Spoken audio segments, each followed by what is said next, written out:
होके के चाही कि केहू एगो कलाकार केहू के छोट कह दे, केहू मंच पे कुछ भी कह दे, ऐसा ना होके के चाही। काहे से भोजपुरी भाषा भाषी पे बहुत ज़्यादा डिपेंड करला। के कोनो औकात नइखे, केहू के कोनो में केहू के 50 लाख के औकात बा, केहू के 5 लाख के औकात बा। तो ई सब शब्द बढ़िया नइखे, काहे से कि औकात पैसा से ना बनेला।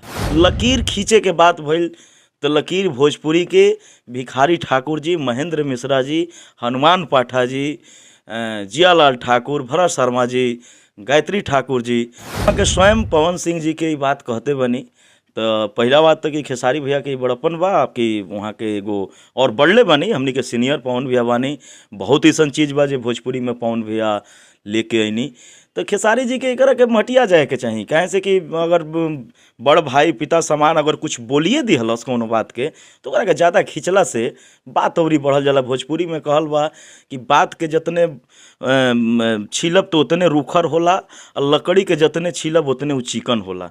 तो हमारे साथ है सूर संग्राम 3 के विजेता विकास तिवारी। आपको पता होगा कि कई दिनों से लगातार विवाद चल रहा है भोजपुरी में, और यूट्यूब और फेसबुक पे आपको सिर्फ वो विवाद का ही वीडियो देखने को नज़र आता होगा। हमारे साथ विकास तिवारी हैं जो कि एक उभरते सितारा हैं। हम आइए इनसे बात करते हैं और जानते हैं कि इनका इस पे क्या ओपिनियन है इस विवाद पे, और इस विवाद से इनके करियर पे कितना असर पड़ रहा है, और इनके जैसे और तमाम छोटे छोटे कलाकारों या नए उभरते कलाकारों पे कितना असर पड़ रहा है। सबसे पहले तो विकास जी, आपका हमारे चैनल में हार्दिक स्वागत है। जी बहुत बहुत धन्यवाद। और आपके तमाम दर्शकों को मैं, और तमाम भोजपुरी दर्शकों को मैं, गायक विकास तिवारी, बहुत बहुत कोटि कोटि प्रणाम कर रहा हूँ। और नए साल आने वाला है, इसके लिए बहुत बहुत बधाई, बहुत बहुत शुभकामनाएं देना चाहता हूँ। अच्छा, सूर संग्राम जो आप जीते थे, कब जीते थे? 2014 में सुर संग्राम 3 हुआ था, और उसमें हम हुआ चैनल के बहुत ही अच्छे मतलब हमें रिस्पांस मिला था पब्लिक के तरफ से। 2014 में हम उसके विजेता बने थे। अच्छा, भोजपुरी में विवाद चल रहा है, इसके बारे में आपको पता होगा। जी जी। तो ये जो विवाद चल रहा है इस पे आपका क्या ओपिनियन है? देखिए ऐसा नहीं होना चाहिए, और ख़ासकर हम तनी भोजपुरी में बतियावल चाहब। ऐसा ना होके के चाही कि केहू एगो कलाकार केहू के छोट कह दे, केहू मंच पे कुछ भी कह दे, ऐसा ना होके के चाही। काहे से भोजपुरी भाषा भाषी पे बहुत ज़्यादा डिपेंड करला। हमनी के कहीं भी ऑल ओवर हिंदुस्तान में जहाँ भी भोजपुरी भाषा भाषी के प्रेमी बाड़े, भोजपुरिया भाई बाड़े, वो ये जानी जा और गावे नहीं जा, अपन मंच के माध्यम से गायकी सुनावे नहीं जा। तो बहुत अच्छा लगेला, ताकि हमनी के भाषा के लोग चारों तरफ रह के और ओकर खुशबू फैला रहल बड़े। लेकिन अगर थोड़ा सा ये अभद्र टाइप के अगर केहू बोले, और ओकरा वो आदमी के मुंह से निकले जिकरा के कई लोग आइडियल मानता, जे कि जितना लड़का बने वो आज बहुत लोग आइडियल मानता अपना सुपरस्टार के, अगर ओकरा मुंह से ये सब बात निकले कि केहू के कोनो औकात नइखे, केहू के कोनो में केहू के 50 लाख के औकात बा, केहू के 5 लाख के औकात बा, तो ये सब शब्द बढ़िया नइखे। काहे से कि औकात पैसा से ना बनेला। भिखारी ठाकुर जी, गायत्री ठाकुर जी यहाँ सब गावत रहनी, यहाँ भरत शर्मा जी, तो सब पैसा से महत्व नहीं खे। अपना आप के बचे के चाही गलत बोले से, काहे से पे बहुत ज़्यादा प्रभाव पड़ेला। जो नया नया लड़का आवत तड़े गावत तड़े, जे अपन भाषा भाषी प्रदेश में कमाता, दूगो रोटी कमाए खातिर गइल बा, उनका खातिर लोग देखेला तो बहुत थोड़ा हिंता भावना से देखेला। ऐसे ऐसा कुल ना होके के चाहिए। अच्छा, ये विवाद का कारण आपको क्या लगता है? विवाद के कारण तो बहुत बा। मान लेते नहीं कि अगर पब्लिक देखे तो कहल बा, एगो रामायण में चौपाई बा कि जाकी रही भावना जैसी, हरी मूरत देखे थी तैसी। अपना अपना नज़रिए से देखल जाए, लेकिन विवाद के सबसे बड़ा कारण अगर ये में लाग सकता तो केवनो स्टार अगर केहू अपना को स्टार या जे पहले के स्टार बा एक साथ वीडियो बना दिहलस या कुछ गा दिहलस या कोनो भी तरह के बात बा, में तो ज़्यादा हम ओपिनियन ना करब, हमरा विशेष पता भी नहीं कि का बात बा। लेकिन अगर कौनो भी कारण से अगर होताटे तो ये बहुत गलत बाटे, ऐसा ना होके के चाही। काहे से कि आप एगो स्टार बानी, राउर फॉलोअर बाणे, रउआ के लोग फॉलो करे वाला बाणे, तो रउआ ऐसा सोच समझ के भाषा चाहे जे भी ओकम केहू के नाम नहीं लेत, लेकिन अगर जे भी ऐसे करता वो बहुत बुरा बात बा, ऐसा ना होके के चाही। अच्छा, कुछ कलाकार स्टेज पे चढ़ता रहे जब जहाँ से विवाद शुरू होता, और स्टेज से कहता रहे कि हमारा खींचा लकीर पे पूरा दुनिया चलता, ये पर हुआ का कहें? देखिए जे कहले बा वो तो मने रउआ जानते बनी, और तमाम हमार दर्शक जौन बाने तो जानत ताने कि की कहले बा।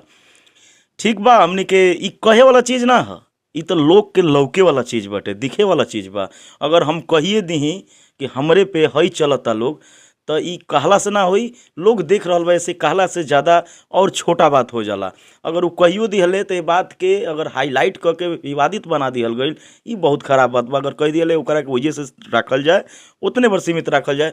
लकीर खींचे के बात भइल तो लकीर भोजपुरी के भिखारी ठाकुर जी, महेंद्र मिश्रा जी, हनुमान पाठा जी, जियालाल ठाकुर, भरत शर्मा जी, गायत्री ठाकुर जी, कमलवास कुंवर जी, ई तमाम लोग ई सब लकीर जौन बाड़े ए पे चलल आवत हटे।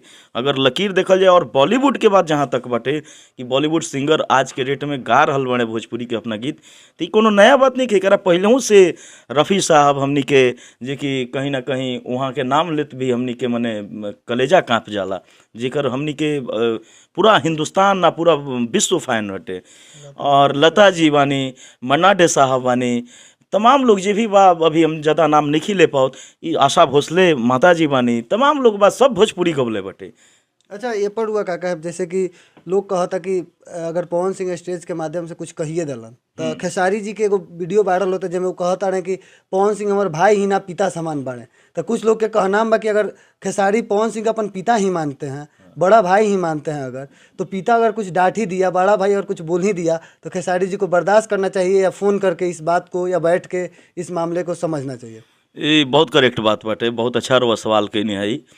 अगर वहाँ के स्वयं पवन सिंह जी के ई बात कहते बनी तो पहला बात तो कि खेसारी भैया के ई बड़प्पन बा कि वहाँ के एगो और बढ़ले बानी, हमनी के सीनियर पवन भैया बानी। बहुत ऐसन चीज़ बा जे भोजपुरी में पवन भैया लेके अइनी, तो खेसारी जी के एकरा के मटिया जाए के चाही। काहे से कि अगर बड़ भाई पिता समान अगर कुछ बोलिए दिहलस कोनो बात के, तो ओकरा के ज़्यादा खिंचला से बात अवरी बढ़ल जाला। भोजपुरी में कहल बा कि बात के जतने छीलब तो उतने रूखर होला, और लकड़ी के जतने छीलब उतने उ चिकन होला। तो बात के बढ़ावल ना चाहता, एमे कहीं ना कहीं पब्लिक ठीक कहती है, जनता ठीक कहती है कि अगर पिता मनले बनी, भाई मनले बनी बड़, अगर कुछ कहिए दिहलें तो अतना गुस्सा से अतना विवाद ना देवे के चाही, एकरा के शांति से समझ लेवे के चाही। अच्छा, अक्षरा सिंह एकाएक लाइव भइली जब ई विवाद भइल, ओकरा बाद लाइव आके कहली कि कहीं ना कहीं हमरे कारण होता, जब हम खेसारी जी के साथ पानी पानी वाला गाना कइनी, ओकरा बादे से ही विवाद शुरू भइल बा। देखिए, अक्षरा जी के भी आपन ओपिनियन अच्छा बाटे, बढ़िया कहले बनी, लेकिन कहीं ना कहीं सत्य भी बात बा। वहाँ के ई बात जौन कहले बनी सत्य भी बात बा, लेकिन अब आके पूरा बोल के और पानी पानी वीडियो होखे बा, जौन भी वीडियो होखे, दर्शक अगर मांग करते हैं तो ओकरा के अच्छा बात बाटे। लेकिन हमरा ई नइखे लागत कि उन अक्षरा जी के चलते ये सब करे के जरूरत बाटे। काहे से अक्षरा जी पहले भोजपुरी अभिनेत्री बानी, और पवन भैया ई सब तमाम लोग बा, ई जमीन से उठल बा। पवन और अक्षरा के पहले से जोड़ी सुपर हिट बा, ओकरा बाद उ लोग में आपसी विवाद होता, ओकरा बाद जब खेसारी अक्षरा सिंह के साथ काम करता रहे, ओकरा बादे ही विवाद होता। देखिए, एकरा विषय में हम का कहीं, अक्षरा जी तो हमारा साथ भी हम अक्षरा सिंह जी के साथ में भी रियलिटी शो कइले बानी, जिला टॉप महुआ चैनल के शो बा, आप सब यूट्यूब पर देखब तो अक्षरा सिंह और विकास तिवारी के बहुत ज़्यादा शो देखब उनमें। लेकिन अक्षरा जी के भी बात मने अगर ई बात हम ई बोल के एकरा को ओपन कईल जरूरी अक्षरा जी के ना रहला। अक्षरा जी के चुप मटियावल एकरा में जरूरत रहला। काहे से केहू के तो नाम केहू ले लेना, पवन भैया भी स्टेज पर लिए तो अक्षरा जी के नाम ना लिए, तो एकरा के अवरी जाके हाईलाइट कईल कोनो जरूरी नइखे। और खासकर कि एकरा खातिर का होतटे, तो एकरा में खेसारी भैया के भी ना बोलल चाहत रहला कि रउआ कि फलाना का औकात फलाना है, इतना है, वो है, हमारी फिल्म ये है। लोग दिन भोर पार देते हैं, कहीं ना कहीं तू भी यही माटी से उठल बड़, और जवन आज के नया सिंगर कर रहल बने ऊ काम तू कर चुकल बड़, उहे काम क के तू आगे बढ़, तो कम से कम अपन पिछला दिन मन पारे के चाही कि हम भी कोनो जन्मजुगी ही ए मंच बना बनी हा। ई जनता है साहब, जनता तारा के प्यार आशीर्वाद अपना गोद में बैठौलस, तो आदर करवावे सीखे के चाही। ई कोनो मतलब नहीं है कि हम कोनो गायक के कुछ इंडिविजुअल कुछ भी बोल दी, ई कोनो मायने नहीं रखत। कहे से कि सब गायक से गुलदस्ता में हर प्रकार के फूल रहेला, ओकरे के गुलदस्ता कहल जाला, ओकरे के बाग कहल जाला। एक प्रकार के फूल कभी सुन ले बनी कि एक प्रकार के फूल से चमन बन जाई, गुलदस्ता बन जाई, ना। हर प्रकार के फूल के जरूरत बा, और कहीं ना कहीं हर फूल अपना आप में सुगंधित होले। अच्छा, इसे लोग आपस में लड़ता जातिवाद करके, राजपूत और यादव करके लोग आपस में लड़ता, कहीं ना कहीं जातिवाद ना होके के चाहिए और सब कोई के मिलजुल के रहे के चाहिए। बिल्कुल सही बात रुआ कनी। हाँ, जाति तक पहले कलाकार के कोनो मने जातीय ना होला। कलाकार तो बिना आकार के होला, बिना जात के होला। पानी के जैसन आकार होला, जिसे पानी का कोई प्रतिबिंब नहीं। पानी अगर छिपा में डालब तो छिपा इतना चौड़ा हो जाई, अगर लोटा में राखब तो लोटा इतना आ जाई। और उहे पानी के अगर नीचे जमीन पर कह देब तो वो अपन क्षेत्रफल दरियाव बना दी।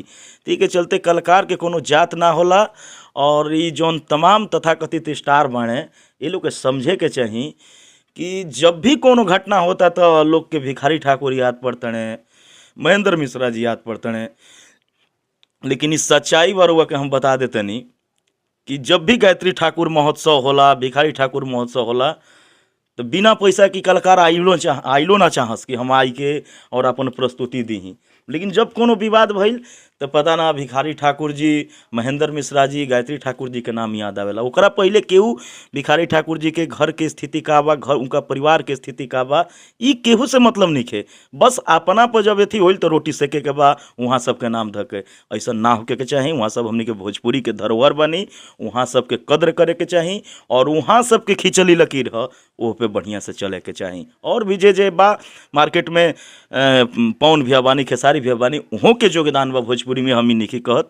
लेकिन कहीं ना कहीं वो सब आदमी के याद कैले से ना हो जी, वो कुल आदमी खातिर कुछ कैलो से बढ़िया लागेला। अच्छा, अंततः हम ये कहब कि जो लोग आपस में लड़ता वो ना लड़ो, और ये जौन विवाद बा एकरा के खत्म करो और सब कोई मिलजुल के रहो। ए पर का कहम? ई जरूरी बा। काहे से कि देखिए पब्लिक थोड़ा सा मन अभी में इंटरफेयर कर रहल बिया, तो वो तो जनता ही हमनी के मालिक है, जनता ही मालिक बा। लेकिन काल रुआ देखब तो उ सब स्टार एक मंच पावे लगी हैं। का करब रुआ? सब कलाकार एक हो जी हैं, सब कलाकार गावे ले। अक्षरा जी के भी विवाद भइल रहल खेसारी जी से, और आज का भइल, पानी पानी वीडियो रिलीज भइल, कहीं ना कहीं एक हो गई ना। तो ऐसा ना होके के चाही। जात जनेऊ ई सब पॉलिटिक्स खातिर छोड़ देवे के चाही, लोगन खातिर छोड़ देवे के चाही। जगह कोनो काम नहीं के, यू समझ नहीं के पावत कि जात से होई का। गाना अगर हमार अच्छा होई, एगो डॉक्टर अगर बढ़िया कोनो जात के होखो और वो डॉक्टर के बारे में ई सब सुनल जाता कि ना ये फलाने डॉक्टर जो हैं बहुत अच्छा इलाज करते हैं अपने पेरेंट अपने रोगी के साथ, अपना लोगन के साथ बड़ा मिलजुल के बात। वजह तो जात नहीं खे देखल जा सकत। वजह तो लोग कहते थे कि हम फलाना ही डॉक्टर साहब के जाइब। हम अगर जात बानी तिवारी जी बानी, और अगर यादव जी बढ़िया डॉक्टर बानी तो हम यादव जी के यहाँ जाइब, थोड़े नाम तिवारी जी के खोजल करब। तो ऐसे जात कोनो मायने नहीं के रखत। बस कुछ लोग ऐसन बाने कि जात के नाम लेके आपस में पब्लिक के दिमाग के खर्चा कराव रहल बने।